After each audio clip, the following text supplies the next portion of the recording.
Friday suspense শুধুমাত্র medical agent ওয়াইটি চ্যানেলে। বাংলার ছোট গল্প দিয়ে সাজানো আজকের গল্পের নাম তৃতীয় পুরুষ।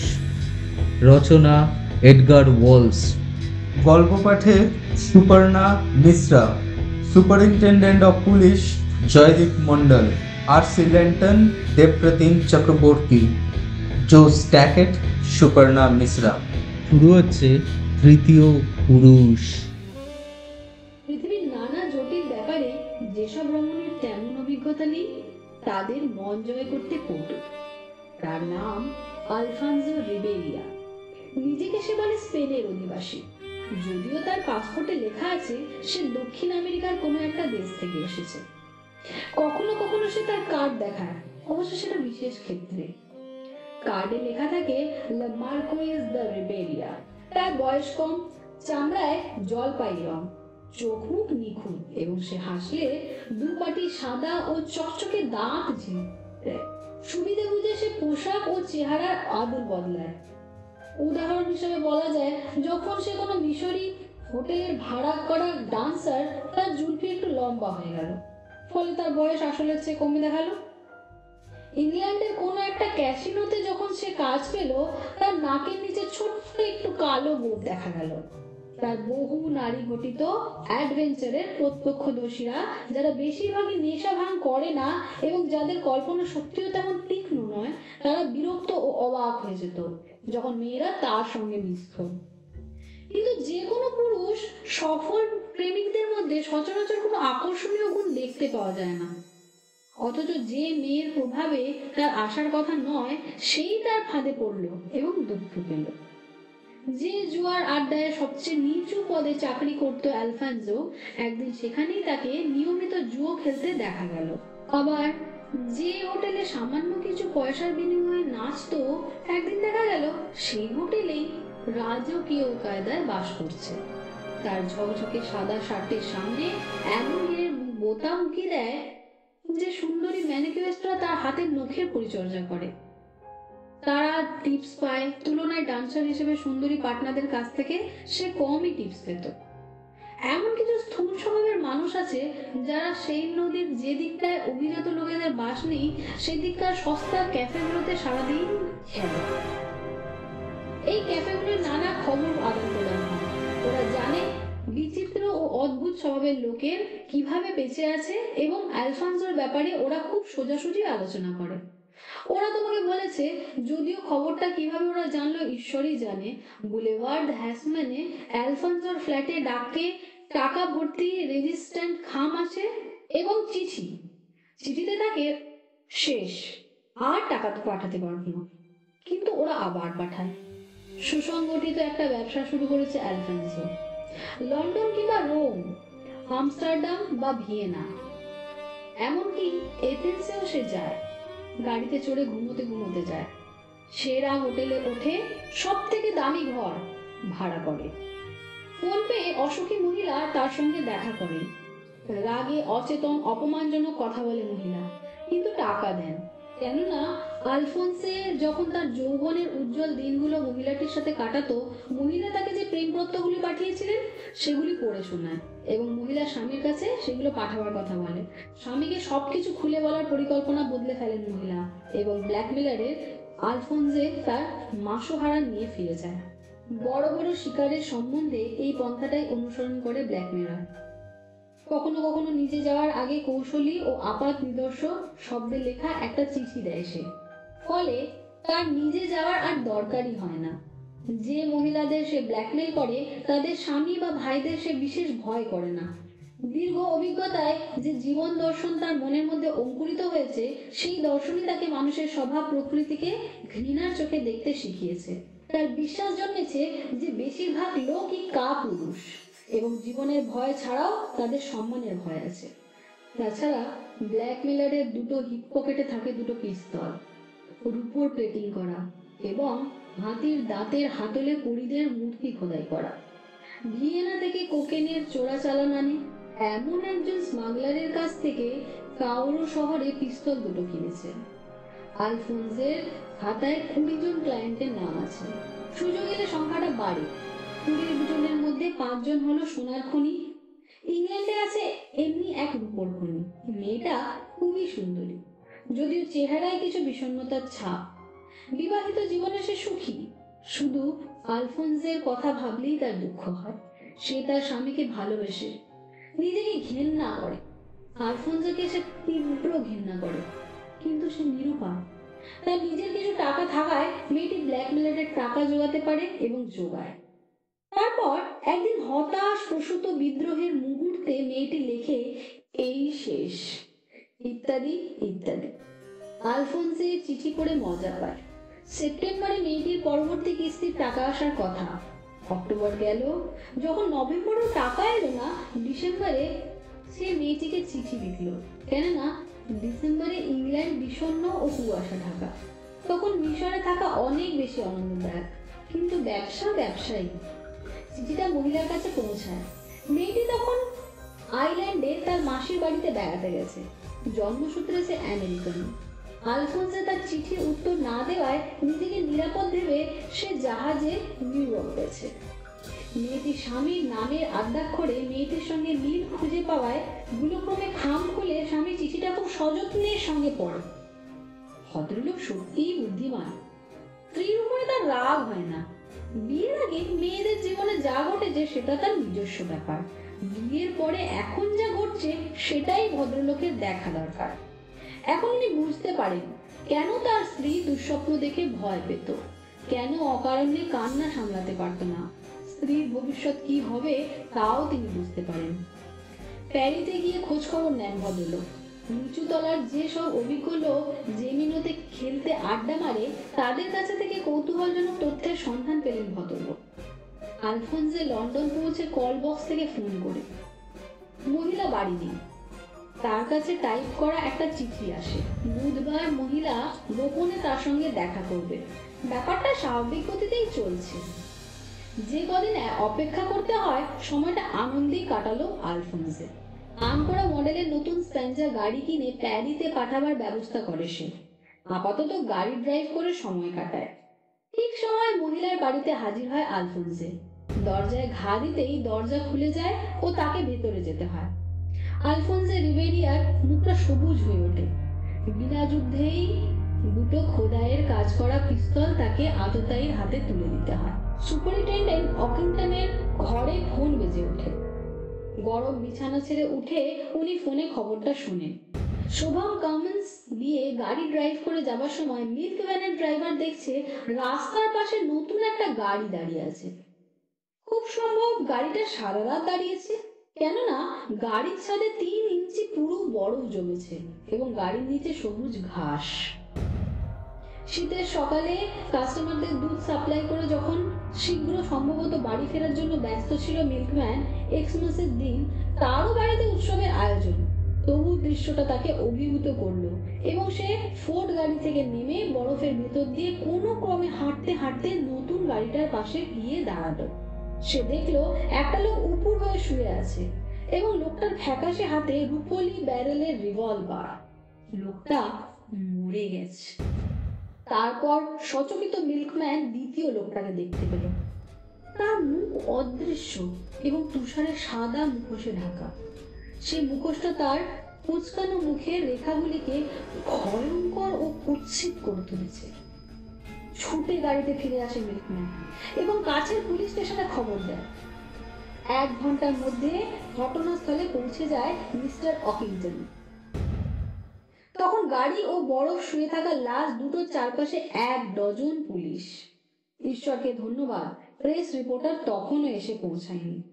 বিকেল ফুরিয়ে যখন সন্ধে নামছে, সুপারিনটেন্ডেন্ট এমন একজনকে ফোন করলেন যিনি এই অতলাম্ব রহস্যের সমাধানে হয়তো সাহায্য করতে পারেন। যাকে উনি ফোন করলেন তার নাম আর্চিবাল্ড ল্যান্টন। ব্রিটিশ ট্রেজারির জুনিয়র আইনজীবীদের মধ্যে সাম্প্রতিককালে এতটা প্রতিশ্রুতি আর কোনো জুনিয়র সদস্যের ক্ষেত্রে দেখা যায়নি। আইনজীবীদের অন্য কেসের বদলে শুধুমাত্র ক্রিমিনাল কেস নিয়ে মাথা ঘামায়। তাদের দেখে অন্য আইনজীবীরা নাক উঁচু করে অবজ্ঞা দেখায়।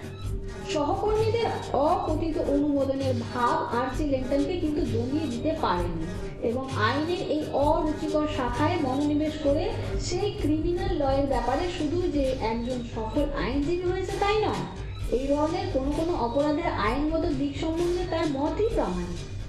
কারণ আইনের ছাত্রদের জন্য এই বিষয়ে পাঠ্যপুস্তকও লিখেছে আর্চি এবং তার প্রামাণিক গ্রন্থ হিসেবে স্বীকৃতি পেয়েছে। 1 ঘন্টা পরে স্কটল্যান্ড ইয়ার্ডে সুপারিনটেন্ডেন্ট ও অকিংটনের ঘরে পৌঁছে সে গল্পটা শোনে। সুপারিনটেন্ডেন্ট বলছেন, নিহত দুজনেরই পরিচয় আমরা জেনেছি। একজন বিদেশি, তার পাসপোর্ট দেখে যতদূর বোঝা যাচ্ছে সে দক্ষিণ আমেরিকার আর্জেন্টিনায় তার জন্ম। তার নাম হচ্ছে আলফনসে কিংবা আলফোনসো রিবিয়েরা। সে প্যারিতে থাকতো এবং সপ্তাহখানেক আগেই এদেশে এসছে। লোকটার আর্থিক অবস্থা কেমন ছিল? খুবই ভালো।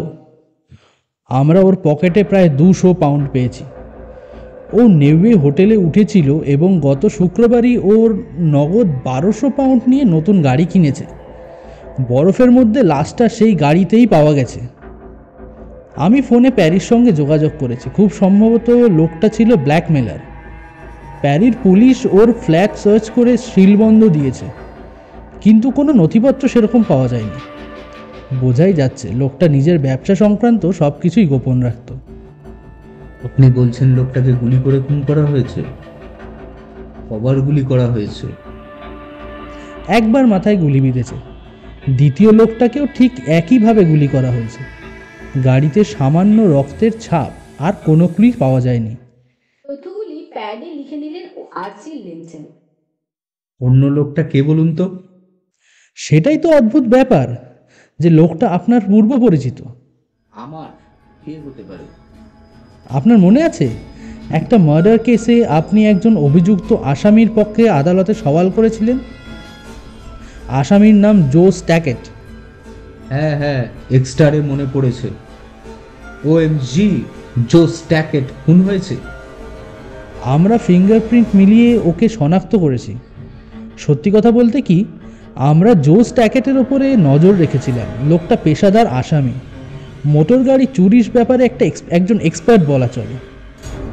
গত সপ্তাহেই ও জেল থেকে ছাড়া পায়। কাল সকালে ও একটা গাড়ি চুরি করে কিছু পুলিশের গাড়ি তাড়া করায় ও গাড়ি ফেরে ফ্লাইং স্কোয়াডের হাত এড়িয়ে পালায় এবং গত রাতে ও সেকেন্ড হ্যান্ড গাড়ির এক ডিলারের কাছ থেকে একটি গাড়ি চুরির চেষ্টা করলে আবার ওকে তাড়া করা হয়। টুটিংয়ে গাড়ি ফেলে পালায় জো শোভাম কমনের রাস্তায়। লাশ খুঁজে পাওয়ার আগে ওকে আর দেখা যায়নি।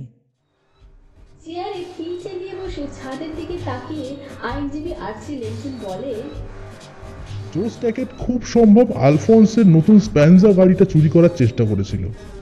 শেষ মুহূর্তেও রানিং বোর্ডে লাফিয়ে ওঠে গাড়ির মালিক আলফোন্সে। মারামারি হয়। তাহলে পিস্তলটা কোথা থেকে পেল জো?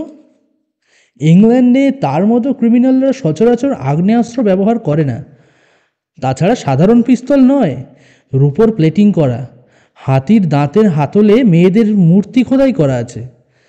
জোর পকেটে ছিল 50 পাউন্ড, আর নোটের নম্বরের সাথে রিবিয়েরার পকেট বুকে পাওয়া নম্বরের হুবহু মিল আছে, পর পর নম্বরের নোট। টাকাটা যদি জো চুরি করতো তবে সব নোটগুলোই জোর পকেটে থাকার কথা। আচ্ছা মিস্টার লেন্টন, আপনি তো জানেন যে টাকার জন্য জো খুন করতে পারে। এক্সটারে ওই বুড়িটাকেও তো খুন করেছিল জো, যদিও আদালতে আপনার সওয়াল ও নির্দোষ প্রমাণ হয়ে ছাড়া পায়। রিবিয়েরা নিশ্চয়ই জোকে $50 দিয়েছিল। ওর কথার মধ্যেই টেলিফোন বেজে ওঠে। ফোনের রিসিভার তোলেন। প্রায় 10 মিনিট পরে অপর প্রান্তের বক্তার বক্তব্য শোনেন সুপারিনটেন্ডেন্ট এবং ডজনখানেক সংক্ষিপ্ত প্রশ্ন করেন। তারপর ফোনের রিসিভার রেখে বলেন, সে রাতে স্প্যানজা গাড়িটার গতিবিধি সম্বন্ধে খোঁজ নিয়েছে আমার একজন অফিসার। একজন পোস্টম্যান দেখেছে যে রাত 9:45টার সময় গাড়িটা টুংটিং একটা বাড়ির বাইরে দাঁড়িয়েছিল। মিস্টার লেন্টন, এক্সমাসের রাতটা যদি একটু গোয়েন্দাগিরি করে কাটাতে চান আমার সঙ্গে চলুন না, জায়গাটা দেখে আসি। আধ ঘন্টা পরে সম্ভ্রান্ত এলাকার বাড়িটায় পৌঁছালেন ওরা। যে দুজন গোয়েন্দা ওদের জন্য অপেক্ষা করছিল তারা চাবি পেলেও বাড়িতে ঢোকেনি। বাড়িটা বিক্রি করার কথা এবং এখানে ওঠা খালি আছে। অবিবাহিত দুজন বৃদ্ধা মহিলা বাড়ির মালিক। এজেন্টের হাতে বাড়ি তুলে দিয়ে ওরা গ্রামাঞ্চলে বাস করছে। যে রাতে খুন হয়েছিল সে রাতে খালি বাড়ির সামনে গাড়ি দাঁড়িয়ে থাকতে দেখে একটু অবাক হয়েছিল পোস্টম্যান। বাড়ির জানলা অন্ধকার দেখেও ভেবেছিল গাড়ির মালিক পাশের বাড়ির কোনো অতিথি। দরজা খুলে সুইচ টিপে আলো জ্বালালেন অমিন্টন। আশ্চর্য ব্যাপার, বৃদ্ধা মহিলারা যদিও হাড় কঞ্জুস, বাড়ির বিদ্যুৎ সরবরাহ ব্যবস্থা বন্ধ করার কথা তাদের মনে আসেনি। প্যাসেজটা খালি, ছাদের খিলান থেকে পুঁথি বসানো পর্দা ঝুলছে। সামনের ঘরে কিছু পাওয়া গেল না। নিচের তলায় পেছনের একটা ঘরে মার্ডারের কিছু সাক্ষ্য প্রমাণ পাওয়া গেল। মেঝের কাঠের তক্তাগুলোর উপর রক্ত এবং ফায়ার প্লেসে এক গাদা ছাই। কেউ এখানে কাগজপত্র পুড়িয়েছে। ঘরে ঢুকেই কিন্তু আমি গন্ধ পেয়েছি। ফায়ার প্লেসের সামনে হাঁটু গেড়ে বসে সযত্নে এক মুঠো ছাই তুলে উনি আবার বললেন, ছবিগুলোকে এমনভাবে পোড়ানো হয়েছে যাতে ছায়ের মধ্যে একটা অক্ষরও পড়া না যায়, এমনকি কোনো কাগজের টুকরোও না থাকে। রক্তের ছাপগুলো উনি পরীক্ষা করলেন, দেওয়ালের গুলো খুঁটিয়ে দেখলেন। জানলাটা শাটার বন্ধ। এই কারণেই ঘরের আলো কারো চোখে পড়েনি এবং গুলির শব্দও কারো কানে যায়নি। এখানে আর কিছু নেই। অন্য ঘরগুলি দেখে এসে ডিটেকটিভ সার্জেন্ট খবর দিল যে রান্নাঘরের একটা জানলা থেকে কেউ বাইরে থেকে খুলেছে। জানলার কাছে রান্নাঘরের মেঝেতে কাদা মাখা জুতোর ছাপ ও মোছার চেষ্টাও হয়েছে। বাড়ির পেছনে বাগান ও ফাঁকা জায়গায়। কারো দৃষ্টি আকর্ষণ না করে এদিক ওদিক থেকে ঢোকা সহজ। কিন্তু জো স্ট্যাকেটকে পুলিশ তাড়া করলে সে হঠাৎ করে এখানে ঢুকে গেল কেন? যে গাড়িটা সে রাতে জো চুরি করে সেটা এখান থেকে 200 গজের ভেতর ঢুকে রিভিয়েরার মুখোমুখি হতে হয় জোকে। এর থেকে ভালো থিওরি আমি বলতে পারি।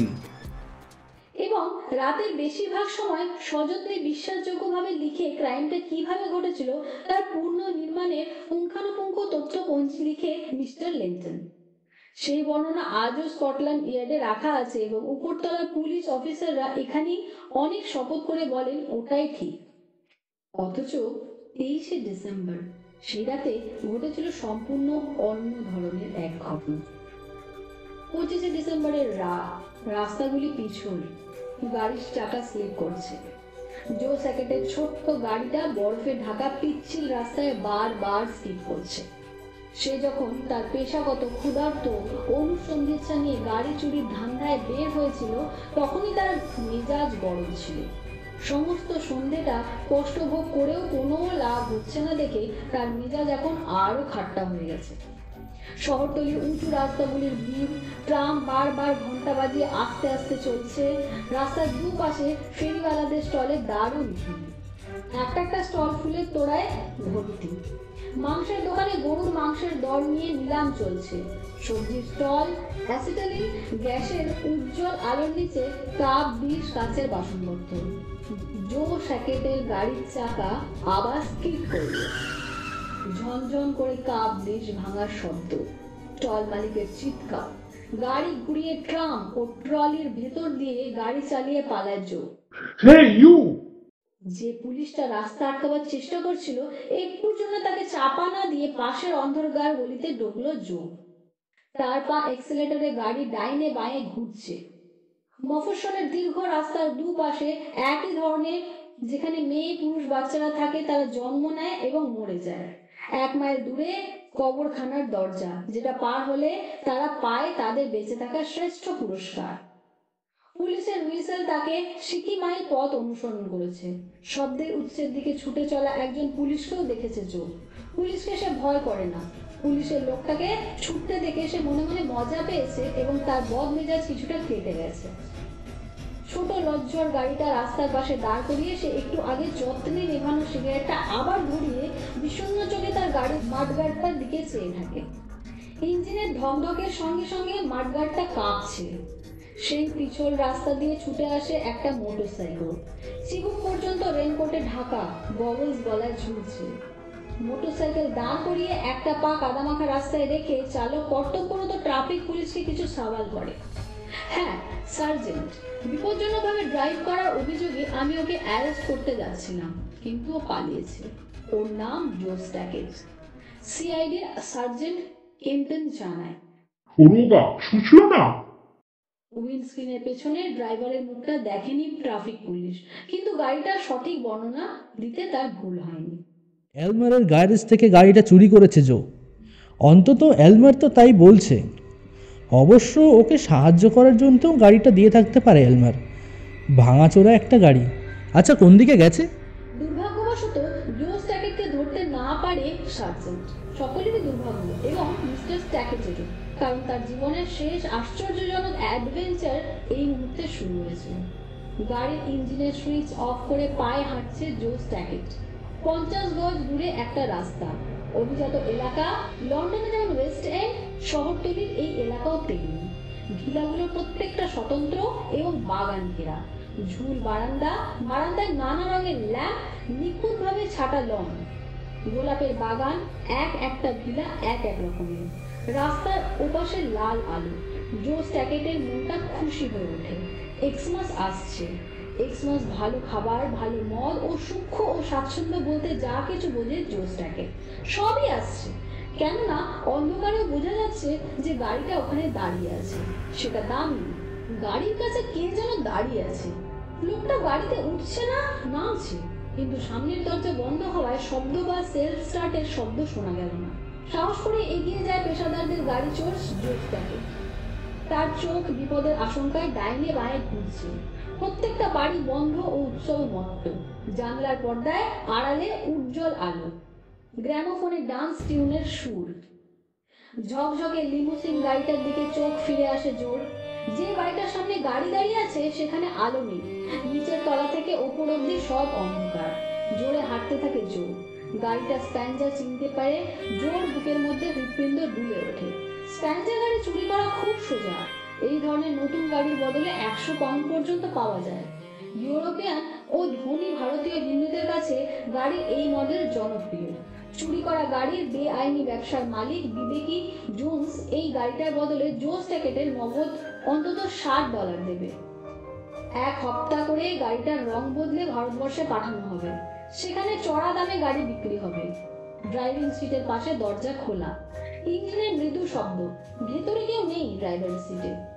উঠে বসে নিঃশব্দে গাড়ির দরজা বন্ধ করে গাড়ি স্টার্ট দেয় জো স্ট্যাকেট। ব্র্যান্ড নিউ গাড়ি, একেবারে নতুন। অন্তত 100 মাইল স্পিড দিয়ে রাস্তার চৌমাথা ঘুরে দুধারে দোকানপত্র এমন একটা রাস্তায় গাড়ি ঢোকায় জো। এখনই লন্ডনের দিকে ফেরা চলবে না। শহরতলির রাস্তা ঘুরে স্থান পেরিয়ে পোস্ট মাউথ রোড হয়ে লন্ডন যেতে হবে। গাড়ি চুরির আটটা এইরকম। যে পুলিশ ডিভিশনের এলাকা থেকে গাড়ি চুরি হয়েছে সেই ডিভিশনের কাছেই গাড়ির মালিক চুরি সম্বন্ধে রিপোর্ট দেবে।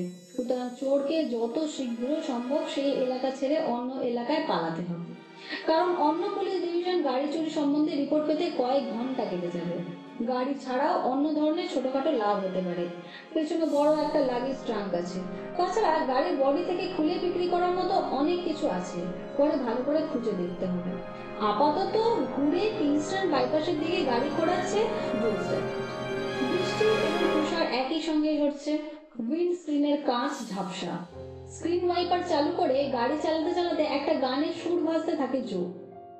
কিংস্টনের বাইপাস প্রায় খালি। এই বৃষ্টি রাতে ট্রাফিকের ভিড় নেই। কোথাও গাড়ি থামিয়ে সার্চ করবে তাই ভাবছে জো। হঠাৎ তার পেছনে ঠান্ডা হাওয়া ঝলক লাগে। ড্রাইভারের সিট ও পেছনের সিটের মধ্যে কাঁচের ড্রাইভিং জানলাটা বোধহয় খুলে গেছে। পেছনে হাত বাড়িয়ে জানলা বন্ধ করার চেষ্টা করে। Drive on. পেছন থেকে অপরিচিত গলার স্বর বলে। মাথা ঘোরানোর চেষ্টা করলে একটা গুলিও আমার মিস যাবে না। প্রায় স্বয়ংক্রিয়ভাবে মাথাটা অর্ধেক ঘুরিয়ে অটোমেটিক পিস্তলের উদ্যুক্ত নলটা দেখতে পায় জো এবং আতঙ্কিত হয়ে ব্রেকে চাপ দেয়। গাড়ি রাস্তার এদিক থেকে অন্য দিকে স্পিড করতে থাকে। Drive on. ধাতুর মতো কঠিন স্বর আদেশ দেয়। পোর্টসমাউথের রোডে পৌঁছে ওয়েব ব্রিজের দিকে গাড়ি ঘোরাবে। গাড়ি থামানোর চেষ্টা করলে কিন্তু আমি তোমায় বুঝেছো? এই সামান্য কথাটা বলতে পারে না জো। দাঁতে দাঁত লেগে ঠকঠক করে শব্দ হয়। তখনও সে মাথা নাড়ছে। বাদিকে ল্যাডার হোডের দিকে গাড়ি চালাও। আবার ফাঁকা জমি।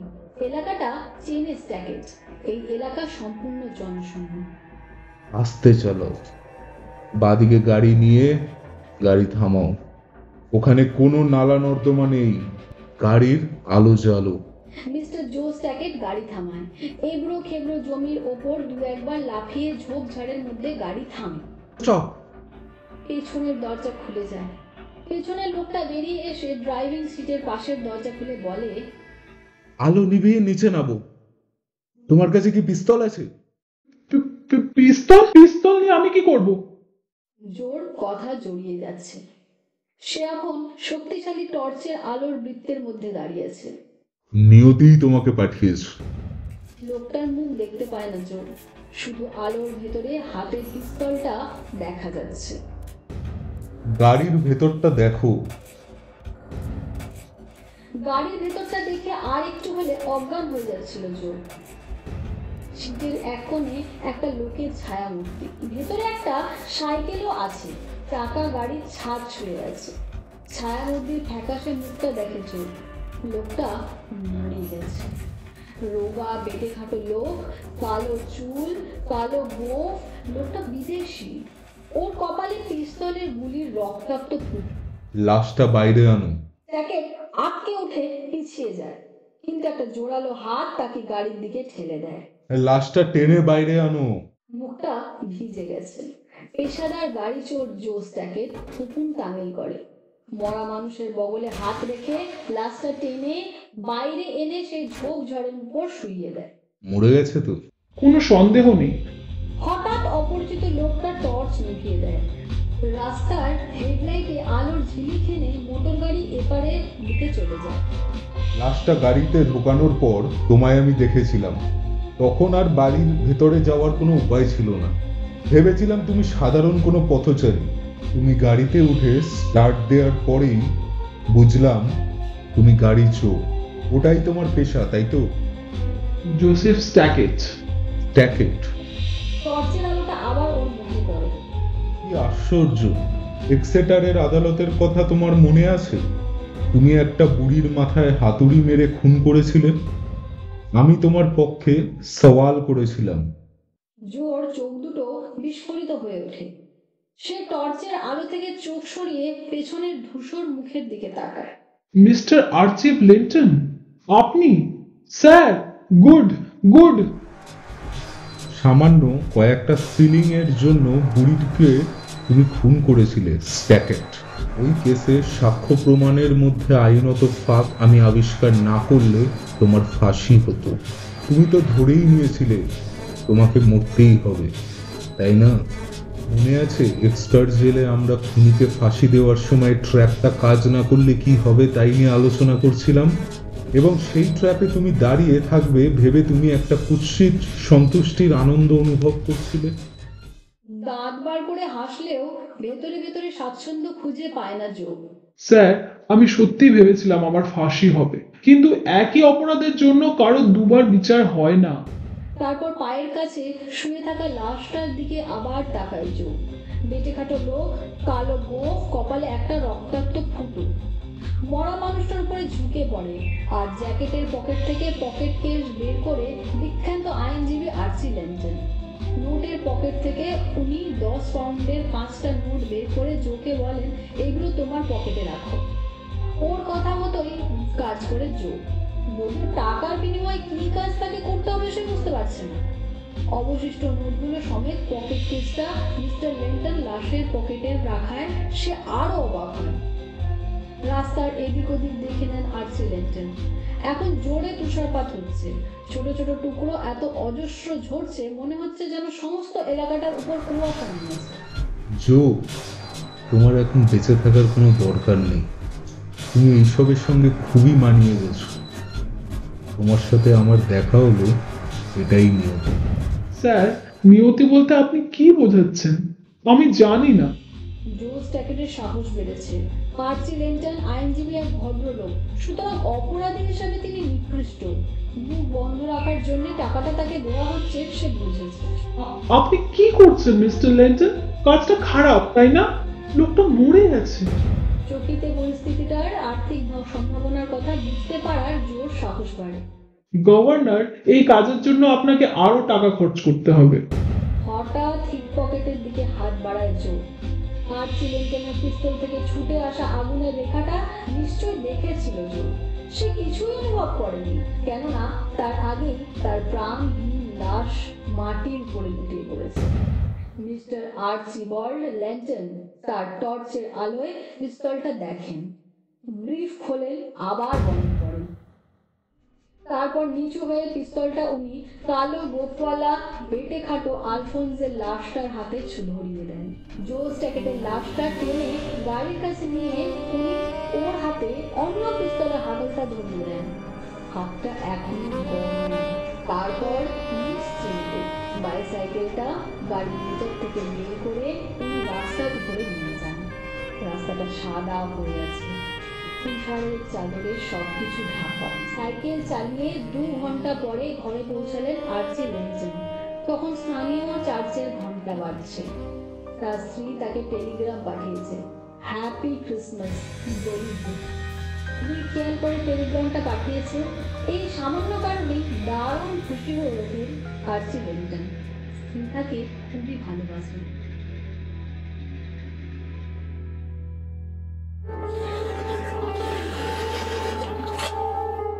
ফ্রাইডে সাসপেন্স শুধুমাত্র মেডিটা লেজেন্ড ওয়াইটি চ্যানেলে।